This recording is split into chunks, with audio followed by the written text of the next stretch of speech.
இறை தூதர் எப்படி உடுத்தார்? அப்படி உடுத்தார், ஜுப்பா போட்டார். அப்ப நாங்க இலங்கையில் பல்லை துலக்குவதற்கு என்ன மேக்சிமம் இந்த சாதனம்? அந்த இராக் குச்சி. இப்பயும் இராக் குச்சியை நாங்க பயன்படுத்துறவர்கள் இருக்கிறார்கள். எனவே நாங்க வேக்சினேட் பண்ண தேவையில்லை. கிழக்கு மாகாண சுகாதார பணிப்பாளருடைய கருத்தின்படி அம்பாறை மாவட்டத்தில் கல்முனை இந்த ஒரு சில ஊர்களுக்கு போற ஹாஸ்பிட்டலுக்கு போற வேக்சினேஷன் வந்து திரும்பி வருகிறது. அப்ப ஏன் திரும்பி வருகிறதுன்னு சொன்னா இறை தூதர் வந்து வேக்சினேட் பாவிக்கல. அஸ்ஸலாமு அலைக்கும் வரஹ்மத்துல்லாஹி வபரகாத்துஹு. நான் அக்தார் மௌலை பேசுறேன், மிஸ்பாஹி, கொழும்புலேருந்து. இந்த வயசு 2025 5ஆம் மாதம் 4ஆம் தேதி இதை பதிவிடுறேன். இந்த வாய்ஸ் போடுறதுக்கு நோக்கம் என்னான்டா, எங்களுக்கு தெரியும் சமீபத்தில் வசந்தம் டிவின்னு நினைக்கிறேன், அதில் ரவுஃப் ஜெயின் நவீமி, இது பரவலாக சோஷியல் மீடியாவில் வைரலான ஒரு வீடியோ தான் எல்லாத்துக்கும் தெரியும். இவர் நபியுடைய சில சுண்ணாக்களை வந்து கொச்சப்படுத்தி பேசின ஒரு கவலைக்குரிய ஒரு வீடியோவை பார்த்து அதற்கு எங்களையால் ஏண்டிய பதிலடிகளை கொடுக்கணும், உம்மத்துக்கு விளங்கப்படுத்தணும் என்ற ஒரே நோக்கத்தோடு தான் விளங்கப்படுத்துகிறேன். இவர் பேசியிருக்கிறார் என்னாண்டா, முதலாவது ஜமாத்துல் இஸ்லாமி என்று சொல்கிறது வந்து இவங்க பெரிய ஆட்கள், நல்லா படித்த மக்கள்ன்றது இல்லை. இவங்க யூத கலாச்சாரத்தை, யூதர்களோட சிந்தனையோடைய மார்க்கத்தை படிக்கிறார்கள் தான். இவங்க படிப்புன்ற பேரில் வந்து இஸ்லாத்தை குளித்தோண்டு புதைக்கக்கூடிய ஒரே கூட்டம் ஜமாத்தே இஸ்லாம் என்றத உலகத்தில் இருக்கக்கூடிய மக்கள், இந்த நாட்டில் இருக்கக்கூடிய மக்கள் நல்லா விளங்கிக்கோங்க.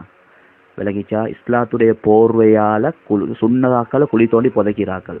இவங்களுக்கு படிப்பு, பட்டம், பதவி இது இருந்தால் போதும். இது இருந்தால் உலகத்தில் நிம்மதியாக வாழலாம். ஆனால் பெருசாக மார்க்கம் பேசுவாங்க. ஆனால் மார்க்கம் பேசுனதுக்கு இவங்களுக்கு ஒன்றுமே இல்லை. இவங்களோட நிறைய வரலாறுகள் இருக்கு, இன்ஷா அல்லாஹ் தெரிஞ்சாக்களுக்கு தெரியும். ஹைர். இவர் பேசியிருக்கிறார் வந்து முதல் விஷயம் வந்து ஜுப்பாவுடைய விஷயம். ஜுப்பா வந்து நபி ஸல்லல்லாஹு அலைஹி வஸல்லம் அவர்களும் கொடுத்தாங்களா, அபூஜஹலும் கொடுத்தாங்க. அதனால இந்த காலத்தில் போய் ஜுப்பா உடுக்கிறேன்னு சொல்லி சுண்ணத்தை கண்ணியப்படுத்துறேன்னு சொல்லி கேவலப்படுத்தி கொண்டு இருக்கிறோம். ஹைர். நான் கேட்குறேன் அவர்கிட்ட, எங்களுக்கு அபூஜஹல் உடுத்த கதை எங்களுக்கு தேவையில்ல, ரசூல்லா உடுத்தாங்களா, அதுக்காகவே நாங்கள் ஜுப்பாவை உடுக்கிறோம். நீங்களே உங்களோட வாயாலே சொல்றீங்க, ரசூல்லா உடுத்தாங்கன்னு சொல்றீங்களே, அதுக்காக வேண்டி இந்த சுண்ணத்தை நாங்கள் ஹயாத்தாக்குறோம். அப்படி பார்த்தா உலகத்தில் எந்த ஒன்றுமே செய்யலை. இப்போ தாடியுடைய விஷயம் நபி அவங்க சொன்னாங்க, தாடியை வைங்க, மீசையை கத்துறீங்க, புகாரியுடைய ஹதீஸ். அப்போ தாடியுடைய விஷயத்தை பார்த்தா இன்றைக்கு அந்நிய மக்களும் வைக்கிறாங்க, பூசாரியும் வைக்கிறான், எல்லாம் அவங்க வைக்கிறேன்னு சொல்லி இது நாங்கள் வைக்க தேவையில்லைன்னு சொல்லி வந்துருமா, வைக்கக்கூடாதுன்னு வந்துருமா? அப்படி பார்த்தா உலகத்தில் எந்த ஒன்றுமே செய்ய இயலாது. இஸ்லாத்தில் ஈக்கக்கூடிய விஷயத்தை அந்நிய மக்களும் செய்கிறாங்க இன்றைக்கு. அப்படி நாங்கள் மென்ஷன் பண்ணி பார்த்தேன்னு சொன்னால் இந்த ஒன்றுமே உலகத்தில் எங்களுக்கு செய்ய இயலாது. நீங்கள் அப்படி வழியில் வரேன்னா நாங்கள் இப்படி உங்களுக்கு பதிலடியாக விட்டு தாரோம். என்னது, நீங்கள் சொல்கிறீங்க அபூஜாலும் ஜுப்பா கொடுத்தான், ரசூல்லாவும் கொடுத்தாங்க சொல்லி.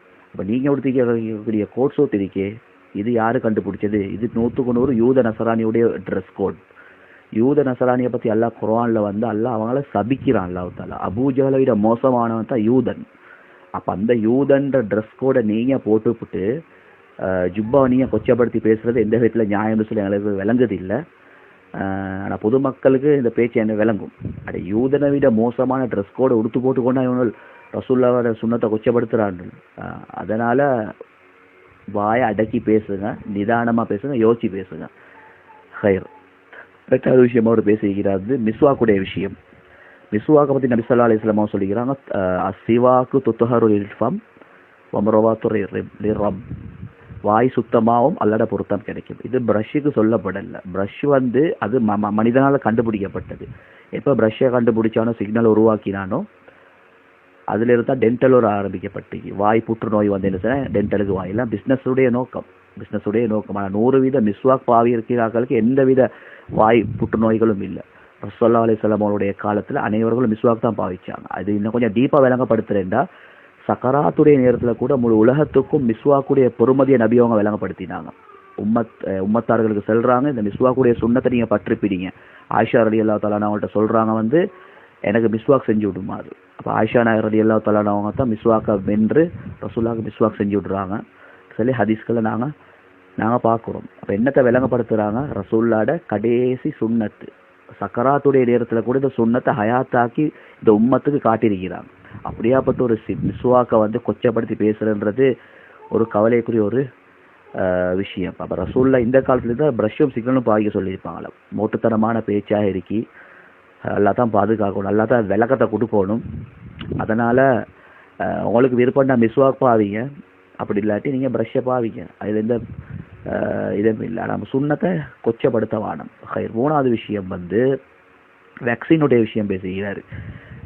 பொதுவாக வேக்சின் சொல்றது வந்து அவங்களோட விருப்பமானாக்கள் அடிங்க, விருப்பமானாக்கள் அடிக்காம இருப்பான். அது உலகத்துடைய வளம். அது பொதுவாக வேக்சின் அடிச்சாக்களை விட அடிக்காத புயல்கள் வந்து இன்றைக்கு ஆரோக்கியமாக வாழ்ந்து கொண்டிருக்கீங்க. பொரல்ல நோனவாட்டை போயிட்டு பார்த்தேன் சார், 100% புயல் எல்லாம் அடித்த புயல். நான் கூட ஒரு டாக்டர் கிட்ட கேள்வி ஒன்று கேட்டேன், என்னது என் பிள்ளைக்கு நான் வேக்சின் அடிக்கல, இப்போ நீ வேக்சின் அடித்தா நோய் வராதுன்னு சொல்கிறாய், அப்போ இந்த நோனாவாட்டுக்கு 100% புயல் வந்து நோய் வந்த புயல் தானே இருக்கு, எல்லாம் வேக்சின் அடித்த புயல் தானே அப்படின்னு சில கேள்வியில் கேட்க போல அவர் பதிலடியும் தரல. ஏன்னா அவங்களுக்கு பதிலடி தரவே இல்லை. ஏன்னா வேக்சின் உள்ளுக்கு இன்க்ரீடியன்ட் உள்ளுக்கு என்ன இன்க்ரீடியன்ட் என்னன்னு சொல்லி டாக்டருக்கே தெரியாது. அப்போ டாக்டரை விட பெரிய ஆளா இந்த கலாநிதி யாரு, ரவுஃப்னல் ஜெயின். அதனால அது அவங்களோட விருப்பம், யாருக்கும் பேர் திணிக்க வேணும். இஸ்லாமிய போர்வையை போட்டுக்கொண்டு இது கட்டாயம் அடிச்சே தான் ஆகணும்னு சொல்லி யாருக்கும் திணிக்க வேணும், அது அவங்களோட விருப்பம். 4வது விஷயம் வந்து யூனிவர்சிட்டியுடைய விஷயத்தை சொல்லியிருக்கிறாரு. யூனிவர்சிட்டிக்கு போவான்னு சொல்கிறோமா அப்படி இப்படின்னு சொல்லி. அதாவது யூனிவர்சிட்டிக்கு அதிகமானவர்கள் அனுப்பாமைக்கிறது என்னது, அதில் ஆண் பெண் கலப்பைக்கு இஸ்லாம் என்ற பெயரில் விபச்சாரத்தை ப்ரமோட் பண்ணக்கூடிய இடம் தான் யூனிவர்சிட்டி. எங்களுக்கு விபச்சாரத்தை எந்த விதத்திலும் அனுமதிக்கலாம்.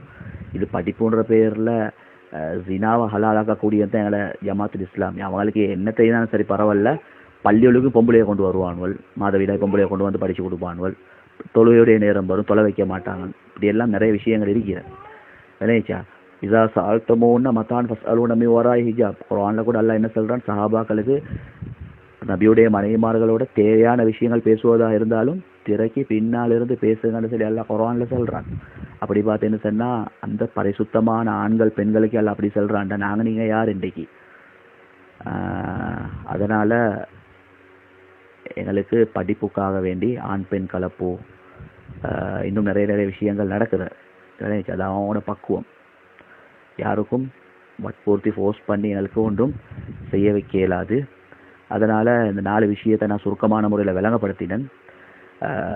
கடைசி ஒரு விஷயத்தை சொல்லிக்கொள்ள, சுண்ணத்தை கொச்சப்படுத்துகிற ஆக்கள் இந்த சக்கராத்துடைய முடிவுகள் இது மோசமானதாக ஆகும். இது வந்து மோசமானதாக ஆகும் என்றத இதுக்கு நிறைய சம்பவங்கள் இருக்கு. சம்பவங்கள் சொல்லி கொடுக்கிறதுக்கு நேரம் ஒன்று இல்லை. படித்தாக்களுக்கு தெரியும். ஒன்று நபியுடைய சுண்ணத்தை நாங்கள் பின்பற்றுறது, அப்படி இல்லாட்டி எங்களுக்கு விருப்பம் இல்லையா விட்டுட்டு வேலையை பார்க்குறது. பின்பற்றாக்களை பிடிச்சி கொண்டு விமர்சிக்கிறதும் கொச்சப்படுத்துறதும் அல்லா பாதுகாக்கணும். அல்லா உலகத்துலையும் கேவலப்படுத்திடுவான், மௌத்துடைய டைம்லையும் அல்லா கேவலப்படுத்திடுவான். அடுத்த விஷயம் என்னான்னு சொன்னால், இஸ்லாத்தை காலத்துக்கு ஏற்ற மாதிரி பின்பற்றணும் என்றது தான் ஜமாத்துல் இஸ்லாமுடைய அவனோட சுருக்கமான வாதமாக இருக்கு. காலத்துக்கு ஏற்ற மாதிரி இஸ்லாம் இல்லை, இஸ்லாம் எல்லா காலத்திலும் ஒரே மாதிரி தான். நபி ஸல்லல்லாஹு அலைஹி வஸல்லம் காலத்தில் வந்து இப்னு உமர் ரலியல்லாஹு தஆலா ஒரு பிரயாணத்தில் இருக்கிறான். ஒரு பிரயாணத்தின் போது இப்னு உமர் ரலியல்லாஹு தஆலா ஒரு இடத்துல இறங்கி என்ன செய்யறாங்கன்னு சொன்னால் தலையை குனிஞ்சு கொண்டு போகிறாங்க ஒரு இடத்துல. அப்போ மற்ற சஹாபாக்கள் கேட்டாங்க, என்னத்துக்கு நீங்கள் தலையை குனிஞ்சு கொண்டு போனீங்கன்னு சொல்லி. அந்த நேரத்தில் இப்னு உமர் ரலியல்லாஹு தஆலா சொல்லுவாங்க, ரசூலுல்லாஹி நபி ஸல்லல்லாஹு அலைஹி வஸல்லம் ஹயாத்தோடு இருக்கக்கூடிய காலத்தில் இந்த இடத்துல ஒரு மரம் ஒன்று இருந்துச்சு. அந்த மரக்கொப்பை தலையில படாமல் இருக்க குனிஞ்சு கொண்டு போனாங்க. அப்போ சஹாபாக்கள் திரும்ப கேட்டாங்க, இந்த இடத்துல இப்போ மரக்கொப்பு இந்த என்னது குனிஞ்சிங்க. இப்னு உமர் ரலியல்லாஹு தஆலா அவங்க சொன்னாங்க வந்து, நபி அவங்க செஞ்சாங்களா அதனால நான் செய்கிறேன், மரக்கொப்பு இருந்துச்சோ இல்லையோ அவங்க புத்திய போடல. எல்லா காலத்திலையும் நபி செஞ்சா அவங்க என்ன செஞ்சாங்க, சுன்னத்தை அவங்க ஹயாத்தாக்கினாங்க. இதுதான் சஹாபாக்கள். இதே இஸ்லாத்தை தான் அல்லாஹ் எங்களுக்கும் தந்திருக்கிறான். காலத்துக்கு ஏற்பட்ட இஸ்லாமை அட்ஜஸ்ட்மெண்ட் பண்ண வேணாம், கேவலப்படுத்த வேணாம். அல்லாஹ் ரப்புல் இஸ்ஸத் யார் யார் இஸ்லாத்துடைய தெளிவில்லாமல் இருக்கிறாங்களோ அல்லாஹ் அவர்களுக்கு ஹிதாயத்தை நசீபாக்குவானா. ஜஸாக்கல்லாஹ் ஹைர்.